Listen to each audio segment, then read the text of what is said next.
Alors, l'école encourage à être perroquet.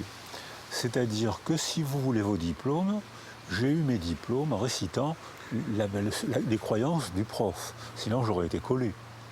J'ai récité les dégénérescences, qui sont une théorie nazie, qu'on nous apprenait à la faculté de médecine.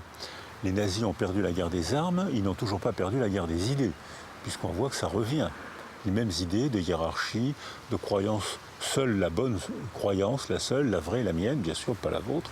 Et on voit réapparaître ce genre de récit totalitaire. C'est délicieux, parce qu'on a la vérité, on est soumis à un chef vénéré, on renforce sa puissance, il nous doit sa victoire, puisqu'on lui obéit, c'est le bonheur dans la soumission. La Boétie. La Boétie. Et à ce moment-là, on devient dangereux. Alors qu'on est follement heureux, on peut tuer sans aucun sentiment de crime. Tous les génocidaires, tous les criminels de guerre ont tué et sont rentrés chez eux en disant « je n'ai fait qu'obéir ». Tous. Donc la soumission déculpabilise le crime, supprime la honte, je n'ai fait qu'obéir. Et parce qu'on a perdu toute activité de jugement. On a perdu notre liberté intime en se soumettant. Alors là, on voit revenir ce phénomène parce qu'il est facile, c'est la pensée paresseuse, et puis parce que l'école encourage à la récitation. Normalement, elle devrait encourager à l'apprentissage de la réflexion, ce que font certains enseignants. Mais si on attache trop d'importance au diplôme, on va attacher de l'importance à la récitation. Je suis un perroquet diplômé.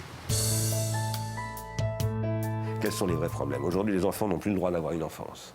Ils sont privés d'enfance parce qu'ils sont privés de rapport à leurs parents. Les médias sont tellement imposants, ils font tellement n'importe quoi qu'ils détruisent l'appareil psychique des enfants. Par exemple, le processus d'identification primaire, dans les classes populaires, les enfants n'y ont plus droit. Dans les classes aisées, oui, parce que les parents sont plus cultivés, ils font très attention, relativement. Quoi qu'il en soit, il faut travailler à ce niveau-là, il faut travailler dans le monde du travail, précisément.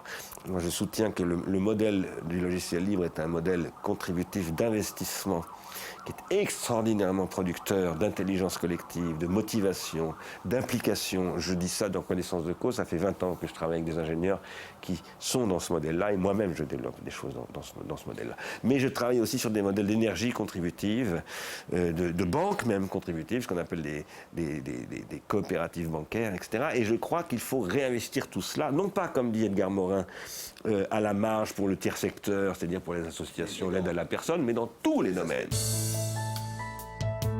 Je pense que le grand problème éducatif aujourd'hui, le problème de fond, je ne parle pas de tel ou tel aspect particulier, parce qu'il y en a mille, parce qu'après on peut parler des différents niveaux, des différents problèmes qui se posent, l'enseignement du latin, du grec, l'enseignement professionnel, c'est pas la même chose. Bon, le problème principal, c'est qu'on a vécu un XXe siècle de déconstruction des traditions comme jamais dans l'histoire de l'humanité. On a cassé la figuration en peinture, on a cassé la tonalité en musique, on a déconstruit les règles traditionnelles du roman avec le nouveau roman, on a cassé même les règles traditionnelles du cinéma avec la nouvelle vague, avec Godard.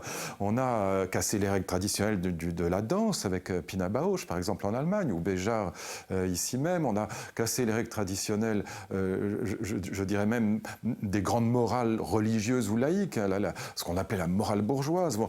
Et alors, cette déconstruction a eu des effets d'émancipation parfois formidables. Et donc, je ne suis pas du tout pour un retour à la tradition. Moi, je ne suis pas du tout réactionnaire, ni même conservateur. Mais c'est vrai que j'observe que dans le domaine de l'école, il y a évidemment, dans cette déconstruction des traditions, des effets terriblement délétères, notamment sur deux secteurs, pour des raisons très profondes, qui sont, un, la maîtrise de la langue, et deux, la maîtrise de la civilité. Pourquoi? Parce que la langue et la civilité, ce sont des patrimoines, ce sont des héritages. Vous n'avez pas inventé le français, moi non plus, personne n'a inventé le français. Les règles de grammaire, chouï, bougenou, caillou, etc., de notre enfance, c'est totalement traditionnaliste, c'est totalement de l'héritage, c'est totalement du patrimoine. De même que les règles de politesse, quand vous terminez une lettre et que vous dites « Monsieur, Madame, je vous prie d'agréer l'expression de mes sentiments les meilleurs », c'est pas du tout spontané et créatif, c'est purement traditionnel. Donc dans les secteurs traditionnalistes, si je puis dire, patrimoniaux, la déconstruction des traditions a eu des effets navrants. On a le sentiment aujourd'hui que le grand projet humaniste de passage de l'inculture à la culture se dissout dans le tout culturel. C'est une des c'est un des autres effets de la démocratie dans laquelle nous vivons. La culture a de plus en plus de mal à se démarquer de ce qui n'est pas elle. Cette démarcation, cette distinction sont jugées discriminatoires, attentatoires à la variété des goûts et même élitistes. Il est très intéressant de voir que le mot élitisme a pris une tonalité, une nuance, une connotation péjorative depuis les années 60-70 du XXe siècle, et on en voit les effets dans l'enseignement aujourd'hui et dans l'idée dominante de la culture. Révolution démocratique donc, révolution technologique aussi, nous changeons d'univers, nous perdons le livre. Nous perdons la matérialité du livre, nous perdons l'expérience du livre. Alors, je ne dirais pas qu'on ne lit plus. Non, il est vrai qu'avec l'ordinateur, on ne peut pas dire que l'image ait tué l'écrit. L'écrit est toujours vivant. Mais la lecture s'est scindée du livre. Ce n'est plus la même lecture. Le livre a perdu la bataille de la lecture. Et cela, justement, met la transmission en très grand péril. Une des sources d'inquiétude que nous avons, c'est que les esprits sont formés par des spécialisations entre des disciplines qui les rendent très compétents dans des domaines évidemment limités. Mais comme la réalité est complexe, c'est-à-dire que le tissu de la réalité est fait d'économie, sociologie, psychologie, religion, démographie, etc. C'est-à-dire que les problèmes globaux et fondamentaux sont très mal perçus par le mode de connaissance actuel à cause de la dispersion et de la séparation des connaissances.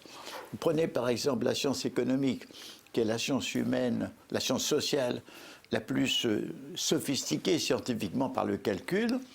Bon, pourquoi la plupart des économistes n'ont pas prédit la crise de 28 et quand cette crise a éclaté, ses développements?